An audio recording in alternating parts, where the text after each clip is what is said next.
নোয়াখালীর সেনবাগ এলাকা থেকে যুক্ত আছেন আমার সহকর্মী রিয়াজ রায়হান। রিয়াজ, আপনি যে এলাকায় রয়েছেন সেখানকার সার্বিক পরিস্থিতি আমাদেরকে জানাবেন।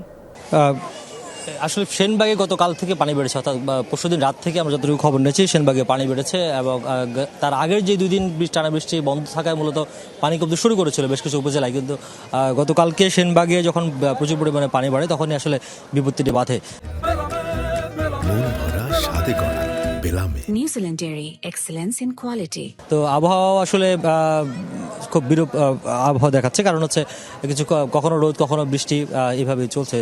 আর এখানে সবচেয়ে বড় যে সমস্যাটি দাঁড়িয়েছে যে প্রত্যন্ত অঞ্চলগুলোতে ত্রাণ সংকট দেখা দিয়েছে এবং সেই কারণে আমরা দেখেছি যে মানুষ ব্যক্তিগত উদ্যোগে যে নৌকা, ছোট ছোট নৌকা বা বড় নৌকা যেভাবে পারুক ব্যক্তিগত উদ্যোগে ত্রাণ সংগ্রহ করছেন এবং ছোট ছোট যারা রয়েছে আমাদের তরুণরা তারাও নিজেদের উদ্যোগে ত্রাণ সংগ্রহ করে যেভাবে পারছেন একেবারে প্রত্যন্ত অঞ্চলে যাওয়ার চেষ্টা করছেন। কারণ ত্রাণের ক্ষেত্রে যেই বৈষম্যটি বা যে সমস্যাটি দেখা দিয়েছে যে আসলে মূলত উপজেলা সদর বা জেলা সদর অথবা রাস্তার পাশে যে আশ্রয়কেন্দ্রগুলো রয়েছে সেখানে ত্রাণ পাচ্ছে এবং একজনে একাধিক ত্রাণও পাচ্ছে, কিন্তু সমস্যা হচ্ছে একেবারে প্রত্যন্ত অঞ্চলে যেগুলো রয়েছে বা যারা এখনো পারিবন্দী থেকে বেরোতে পারেনি বা কোনো কারণেই হয়তো বাড়িতে থাকার মতো হয়তো ব্যবস্থা রয়েছে বটে, কিন্তু বের হয়ে আশ্রয়কেন্দ্রে যাওয়ার মতো কোনো উপায় নেই চারিদিকে পানির কারণে, তারা আসলে ত্রাণ পাচ্ছে না।